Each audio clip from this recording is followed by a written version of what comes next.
Hello and welcome to a new episode of the CTO Show with Mehmet. My name is Mehmet, and in each episode, I discuss different topics from emerging technologies, cybersecurity, digital transformation, AI, and also I focus on startups and entrepreneurship. And today, I have a mix of both with my guest today, Ayush, who's joining me, by the way, here from Dubai. We are both in Dubai. And Ayush, thank you very much. You have been a tech entrepreneur, but I want you to introduce yourself to the audience to know more about you and what you are doing. Thank you, Mehmet, for having me on the show. I appreciate being here, and thanks for the introduction as well. So I'm currently the founder and CEO of Software, as you said, based out of Dubai. My journey started off as an entrepreneur when I, sort of grew up here in school. I had my first company. It was a T-shirt company, and then I had another company that I'd founded with a friend of mine. My roommate in university was basically an online platform for tutoring. Think of it like Uber for tuitions. It was a tech platform based in the US. Then I came back to Dubai, got into the family business, and we were we are a BPO customer experience company based out of the Middle East. Um, and we used to do a lot of IT software distribution and implementation. Um, and when I saw a massive gap in the market when it came to businesses who are trying to implement software, small, medium businesses, and the software companies that are providing it. There was a massive lack of information and knowledge transfer that was not taking place. Businesses did not know what problem software and SaaS could solve for them, and hence they were not looking for the right kind of products and the right kind of solutions. And software companies in the Middle East, outside the Middle East, um, were not able to find the right business who were looking for their software. So we built out a platform to sort of facilitate that interaction and facilitate that discovery process. And that's where Software was born out of. So Software essentially is software with a Z. And we have today more than 6,000 software companies on our platform. We are, doing businesses for thousands. We're helping thousands of businesses in Dubai, in UAE, in Saudi, in Oman, in Bahrain find the right software for their business.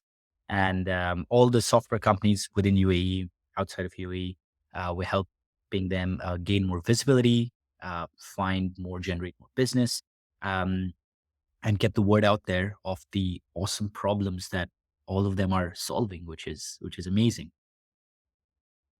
That's a great insight. So I will come back to talk a little bit about the how you spot this problem. But Mhm. as a tech entrepreneur here, like I mean in our region, for you, how easy or hard it was, to get things started? And the reason I'm asking you this question because one of the things like I hear a lot, uh, you know maybe you have the technical background, but sometimes you might or might not, you will tell me now, have like maybe a lack of know-how in something else. Like, can you share a little bit your experience, like how hard or easy it was for you to get your business started? Absolutely. So, it's very difficult to start any business anywhere in the world. You have basically the five key elements that make a business successful. It's the idea, it's the funding, it's the team, it's the timing, and it's also sort of the business strategy overall. And over here, the hardest thing that I faced was putting together the right team. And I'm very lucky to have a good team supporting me, very ambitious, hardworking, and of course, a problem solving team. From a technical side, even though I had a sort of a degree in computer science, I have been a full stack developer in the past. I don't think I can consider myself one anymore. Just how because of how fast things are changing. Um, the difficulty in setting up a business or tech business over here has been putting together the right team, getting the right talent, um, and really going through the cycle of product creation, product development. A little bit challenges, a few challenges that I faced over here, which I know now have gotten a lot better, are with simple things like bank account opening, connecting uh, payment gateway to my platform. Those things when I started were a little bit harder, but from the new entrepreneurs that have come up in the last couple of years, I've heard things have become a lot more easier and simpler as well. So yeah, I would say the team is probably getting the right team together. If you have the right idea, if you have the right the timing of the market, yeah, I would say the team has been probably my hardest thing, and pretty proud of it where we've come so far. That's great to hear. Now, you are into a business to yourself, you are a SaaS company, basically, as Mhm, software. mhm, But at the same time, I believe you have to interact with vendors who might be also in the SaaS as well. mhm. How are you seeing, especially I'm asking maybe for my audience who are not based here in the region, and Sure. you might be shocked of this question, but because the adoption to a more subscription model, we were Mhm, seeing a friction before. Like people mhm, still wanted to own the software. They don't want to pay subscription. They don't mhm, want to go to cloud, mhm, all this. How mhm, you are seeing this? And because you are onboarding with you other vendors mhm, as well, how you are seeing this mhm. changing and what we can expect the trend to be in the coming years? Yep. So very good question. So I'll just give you in Middle East alone, the compounded growth rate of SaaS adoption is 15% year on year, right? So you Hmm. know that there are people, and there are businesses who are looking to adopt SaaS. Um, there is that's the first very interesting point. The second thing is that there has been a lot of distribution and or better capital management by organizations. And what I mean by capital management is when you would go for a software that you build or you create in house or you buy, um, the capex or the one time fee or the chunk of fee that is associated with that was very damaging to a lot of companies because the rate of failure in implementation of software remains still quite high. And that's also a bridge that we're trying to, that's what we're trying to bridge with software as well. We want to reduce the failure rate of implementation. And what happens is that when businesses would initially spend, $50,000, $100,000, upward million, $2 million to implement a software, I'm talking about SME specifically, right? Hmm. Um, if they would fail, that was a big cash burn. So what happens with SaaS and the way technology has evolved, which is sort of my third point, is also from coding to a sort of low code, no code environment. So a lot of the SaaS products that you use today, that businesses use today, you don't even really need to know code or as a business owner know anything about tech to use it or implement. So a very simple example I can give you is if you're a restaurant owner today and you want to implement a SaaS solution to manage your orders or manage your inventory, you don't actually need to write any code to be able to do that. And that's insane. If you would tell somebody this 10 years ago that you can manage your inventory without writing code, people would not really take that very seriously unless you're working for a massive uh, food and distribution company. So the fact that low code, no code environments have actually seeped into SaaS at such an affordable price point, um, it doesn't make sense from a cash flow perspective. It doesn't make sense uh, for from a coding perspective to build things out yourself or pay that one time fee when you can just get it for $5 or $10. And for the SaaS companies, that's great because that's what helps retain customers over a long period of time and actually keeps them innovating to make sure that their customers don't leave. So everyone, is a winner in this scenario. So it's you touch also on a good point, actually, Ayush. And do you think the level of entry for anyone who want to start a SaaS company becomes much easier because of these platforms like the low code, no code tools? Absolutely. You want to build out, if you want to build out a SaaS solution today as well, there's so many things that work for you, right? You don't need to, you would be using SaaS tools to build products. You would be using SaaS tools that have open APIs that you can integrate with. I might be talking a little bit technical here, but No, it it's just fine. makes, it's made things, it's made starting businesses a lot easier. It's made solopreneurship a lot easier.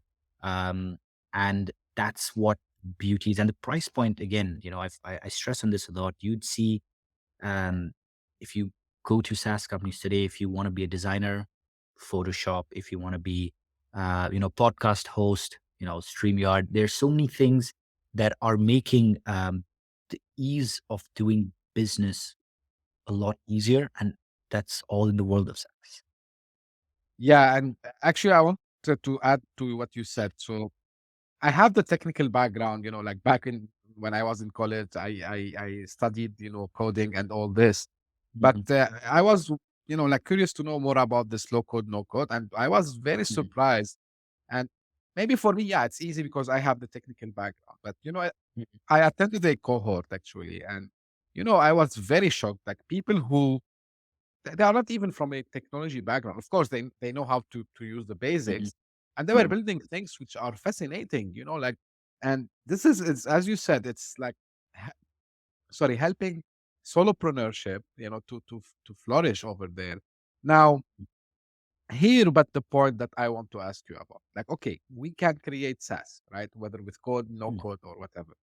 mhm, Now, for you, because you explained a little bit that you have spotted some pain points, right? And then you decide to build something on this. So now this is like mhm. kind of, let's you and me return a little bit back Okay. to the community, as they say. What really makes a good methodology, or let's say what process can founders follow to spot a pain which is big enough to really be maybe done as a SaaS, maybe can be done in any other like software format.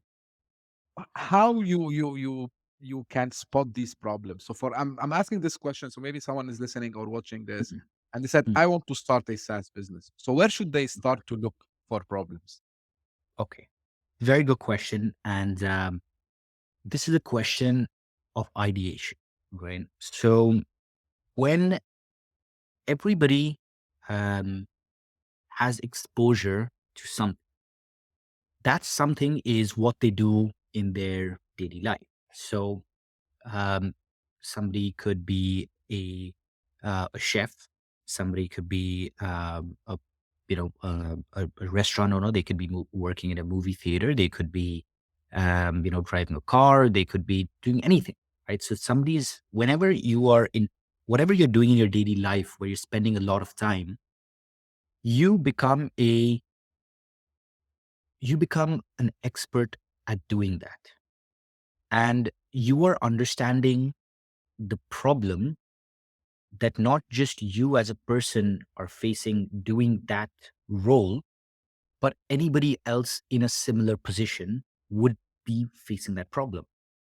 If you can figure out what that problem statement is, right? So I'll give you an example. Let's say um, I'm sitting in office, and how sort of software was ideated. I was sitting in office.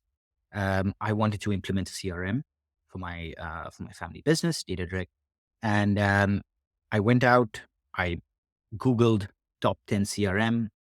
I found Zoho, which was one of them. Amongst all the others, I reached out to them, eight, nine of them. I spent hours meeting with them, trying to understand what they do, speak to their integrators. I implemented, I selected Zoho, I implemented in my business, and the implementation failed. Through this process, I spent maybe about 60 to 80 hours, right? From Wow. scoping to selecting to implementing to everything. And me and my team, it was a 6 month process, right? After all of this, it failed. So I realized that if I am facing this problem, then there will be a lot of other people facing the exact same problem when it comes. And I was technical, right? Yeah, I was a technical person and I failed implementing a simple CRM. Why? So if anybody listening to this is trying to ideate as to how to come up with a product or how to ideate or come up with a SaaS solution, see what is the problem that you are facing, right? What is it that you face on a regular basis and really think about it. And the second step after that is go and ask people, are you facing the same problem? And there you have your business model, right? There you have, and you have you have a business model. Then it goes into the whole pricing, how to make it a SaaS, how to acquire customers. So that's a whole different journey altogether. Um, but that's how you would identify a good SaaS model is how can you solve a problem um, for somebody and they're willing to pay you for it to solve the problem. I hope that answers your yeah. question. Yeah, yeah, 100%. This is exactly the answer I was expecting. Okay. And one of the main idea of the podcast is to educate, and I want the audience to hear it from a founder that he faced a problem, and that you did it in a very nice storytelling way. And yeah, I agree with you. Like for me, many times on I try to ideate something for whether it's for me for when I used to be in the corporate world. So yeah, I look where I'm get stuck, right? Mhm. Whether it's from time perspective, money perspective, risk perspective, and then I say, okay, that means we can optimize this area. And when you are Mm, optimizing something or getting it from point A to point B. This is you have an idea, and you might go and, as you said, ask fellow people to, do you face the same problem? And if you have like enough people saying yes, then okay, that is worth to explore and put it in front of of the audience. Now, one thing I wonder, Ayush, like about it. Now, if you look at other geographies, and mm, when it comes to launching a business, we see multiple things happening. So you see some teams, for example, they go on platforms like Product Hunt, right? And you see mm, people they go on something like Beta List. Some people mm, use Reddit. Honestly, I'm not seeing this here in our region, right? mm, And mm. I know a couple of people who tried to launch things and they failed because they didn't validate. Why do you think still here we are lacking this little bit, I would call it culture of having these trying these platforms, or maybe I don't know if we could have a local something like this here also as well, but what do you think the main reason is? So that's a very good, you answered the question in the question, and it is to do with the culture, right? The development culture over here is still in its very nascent stages. Um, Innovation is in its very nascent stages over here. Um, and it would be very interesting to have a company like this. Um, there is a, if you look at Dubai, and this is my opinion about Dubai, Dubai is actually, in my opinion, the best test market in the world. Right, And why I think it's a brilliant test market is because you have a very diverse population, right? 85% of the people are expats over here. So you have a massive nationality split. So you can actually test your product is working with which nationality. That's the first nationality split. Second is everybody over here in Dubai is employed because you have to have a visa to be here. So that means that there's a high per capita. So people are willing to pay. right, Testing a product in a market in which you have to give it for free is very hard to sustain, right? Because it's very difficult to sustain something that you're offering for free. Um, so people are willing to pay. So if you have a compelling story, um, you will have the option, or you will have people paying for whatever you're trying to provide as a service. Fantastic. You have a very diverse age distribution group. So from right, kids, where you have parents who are willing to, fund the education of their children, and so kids, the young adult, because the amount of inflow that Dubai has for a young population, as well as the older generation. Dubai is actually becoming a very popular place for people to retire.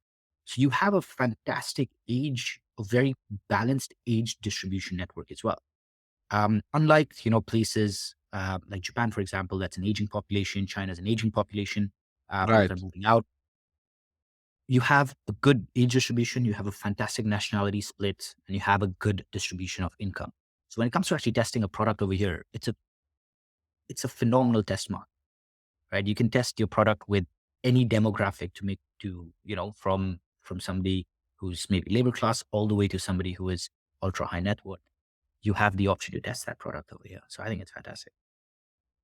Now, my 2 cents here, and I agree 100%. It's the best market ever. I mean, especially Dubai in specific and GCC in general, because more or less they share the same, metrics that you just shared. But 2 things I saw from my side. The first one Mhm, is people still think if I put an idea in front of people, someone will steal it, right? mhm, mm. I hear this feedback still, and I'm telling Okay. them, guys, it's all about execution. It's not about Yeah. okay, idea is important, 100%, Yeah. but how you execute this. The second thing is, not sure if you will agree with me or no, but Mm, mm, mentality that we are adopting or we have adopted, I would say, from places like Silicon Valley. Okay, I'm starting this. Yes, I'm passionate about it, but my end goal, raise funds, like make an exit. So this is mm, why you see them little bit hesitating to go and mm, kind of build in public. Do you agree with this? mm, mm, mm. So, with the first point, um, I think you're absolutely right. Uh, with the second point, with the mentality, I think what I want to understand is, you know, um, the mentality of Silicon Valley and the mentality of UAE, which is we want to come, we want to create, and we want to exit. Yes, it is a little bit monetary driven and less value driven. And nothing Um, wrong, by the way. I'm not yeah, saying yeah, any wrong. Yeah, nothing wrong at all. Absolutely. Um, and you're right about that. I think there is. I think you are absolutely right. I think there is definitely something where people are more monetary driven than value driven. But you'd find those few people who want to actually disrupt, right? So for me, I can give you my example. I know that I want to disrupt. I want to help businesses not go to the same problem that I went through because, in my own selfish way, that is very self satisfying to me that I'm helping people, right? Like and maybe this goes into a slightly philosophical conversation, but um, when it comes to when somebody helps somebody, when I help somebody, it makes me feel good, right? Yes, the other person gets helped as well, but it makes me feel like I've done something, I've accomplished something, I've added value. that's great. And I do it also for myself. Yes, I do it to help people, but a little bit of the selfishness comes in where it's I would what I like to say it's like being good selfish, right? Yeah. Where you know, I'm doing it to help other people to make myself feel better as well about what I'm adding to society or what I'm doing in my life. So I think there would be maybe a few people who might want to add value. So yeah. Well, actually, I don't call it personally being selfish. I call it like self-esteem, which is Hmm. something very important, I would say, especially Hmm. for a mentality of a startup founder or an entrepreneur. Now, because we touched base on the fundraising, and now I would Hmm. be selfish because Okay. uh, selfish in business. Um, we are building actually a platform, and then I will ask the question.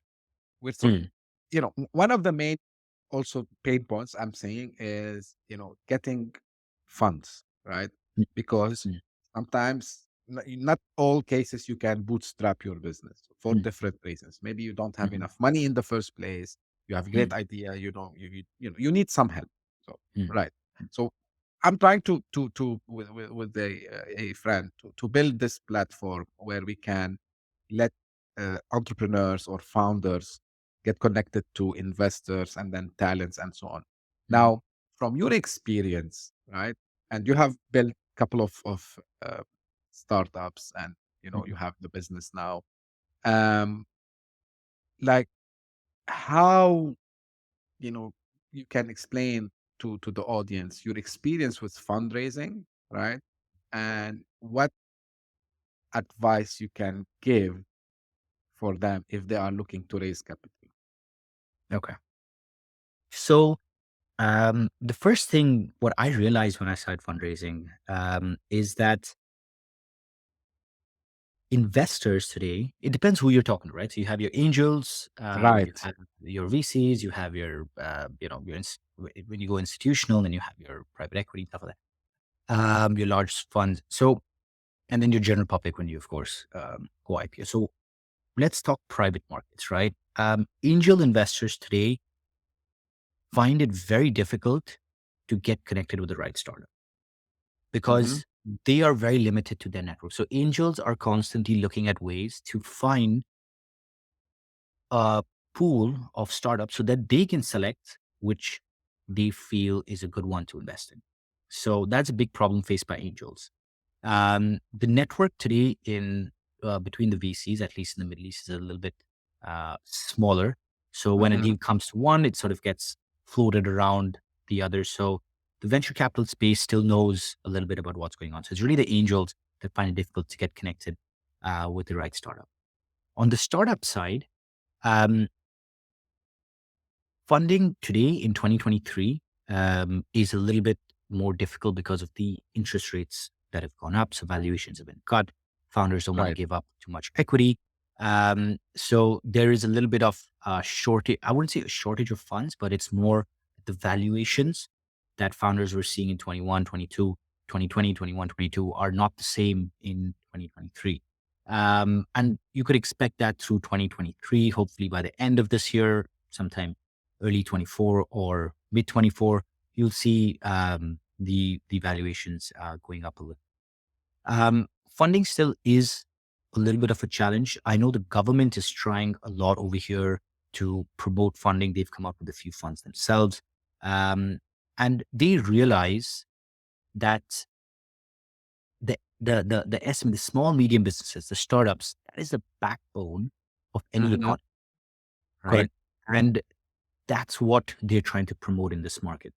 Um, so if the startup has the right fundamentals and they're not trying to get the multiple of a Silicon Valley, entity, then they are in a much more easier space to raise capital in the Middle East as well. So it's not difficult if you have the right fundamentals, if you have the right structure, the right team. You are not um, overly, your burn is not too high. Your model is, you have product market fit. You are able to get that institutional funding. Um, if you are trying to raise before you have a product, and that's when you would go to angel investors. Yes, there's a little bit of a gap for angel investors to find you and for you to find the right kind of angel investors. That gap, I think, still exists if you're pre product market That's great. And you evaluated my my business idea. Thank you very much. thing. Yeah, so this is what Sure. what we are trying to do. Like soon. Actually, Mhm. we have kind of an MVP, let's say. Okay. But yeah, but we I will be very soon. I think in couple of I wish you all days. the best. Yeah, thank Amazing. you. Oh, that's very soon. Okay. Good stuff. Yeah. So yeah, because honestly, I faced this when I was younger. Like I always wanted Mhm. to have a startup, and I didn't have the know-hows. I don't know where to Mhm. find the local investors, and all this. So Mhm. it came from a personal experience. Now, I Right. usually before we come to close now, what is the advice that you can give to fellow people who are thinking to just start in the tech industries? What you some of the few of your experience, let's say, put it this way, you can give to them? If you're looking to start in tech, anywhere in the world, I would say, and I think we sort of touched upon few of those themes in this episode. Um, and that is, make sure you have the right team, and your whatever you're trying to build out, the timing of that has to be right. So um, having the right team and having the right timing of your idea, a lot of your problems will sort of, a lot of the problems that you face, you will be able to get through them. You will be able to get funded a lot better. You'll be able to, so raising capital will become easier. Building the product will become easier. Acquiring your customers will become easier.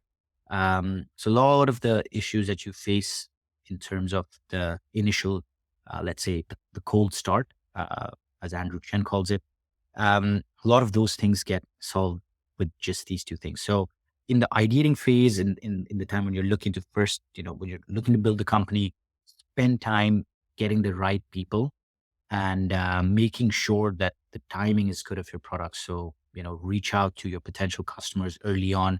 Don't be afraid of somebody trying to take your idea. Um, if somebody wanted to take your idea, they would have done it already, right? So don't have Right. that don't have that ego that, oh, it's mine. I'm gonna have more faith that, if somebody else does it, you can do it better. Competition is not really a bad thing. I actually thrive under competition. So I love the fact that if there's somebody out there competing with me, it makes me Competition wanna, is always good. get that. It's always good. So Yeah. that drives me a lot more. So just to beat the competition. So um, yeah, I would say these are the two things that I would highly recommend any new founder tech, um, to look into. Have a solid team, the dev team. If you're a developer yourself, have someone who complements your skill set. So don't get another developer, because then two developers is not really uh, something that would help in terms of complementing your skill sets. You need someone who can do sales. You need someone who can do finance. Someone who can do marketing, strategy, and a developer. So complementing your team, or having Yeah. complementary skills in your team, and yeah, testing your idea if the That vision is the right time. great. Uh, Sorry, because I remember that I had to ask you this question. I said like that's Yeah. we're gonna finish. For Mhm, just briefly, like for mhm, software, mhm. I know like you try to, so you have two, is it like two or three parts? Is it like end user, like SMBs and main vendors, or do you have also like system integrators and whoever in the middle? How Yeah, does it so work? we have the system integrators as well. That's sort of, that's how we keep ourselves localized, right? We pride ourselves on being local, on being there for the SMEs in every market that we're present. So we have not just the software companies that are present locally, but also any of their integration partners, any other distributors of software, service Mhm. providers. We have that network on our platform as well. Any plans to expand? Yeah, we're looking at, we're already in Oman, Bahrain. Going to be in Saudi soon. Looking at India, looking at Eastern Europe, looking at, Wow. yeah. So we're looking to scale quite rapidly. Yes. Yeah, I wish you all the best, Ayush. And really, I Thank today you so much. enjoyed this conversation. And at the end, as we come to an end of this episode, for the people who are watching this the first time, please subscribe to the channel. If you are listening on your favorite podcasting platform, also don't forget to subscribe. By the way, we are trying, as I said, to get the best of the best, and keep watching this space because we gonna have like different formats in the future as well. So keep watching this space. And as usual, if you have a question to me or to Ayush, by the way, I will leave all the information about his company software, so you can see what they are doing, and if you want to get in touch with them also as well. And but if you have a question in general about this episode and the topics we discussed, feel free to reach out to me by email, LinkedIn, or Twitter. I'm active there. And also, if you are interested to be a guest, same as I had Ayush today, please also don't hesitate to get in touch. We can discuss this. We can do the proper arrangement for that. And as usual, we will be in the next episode. See you.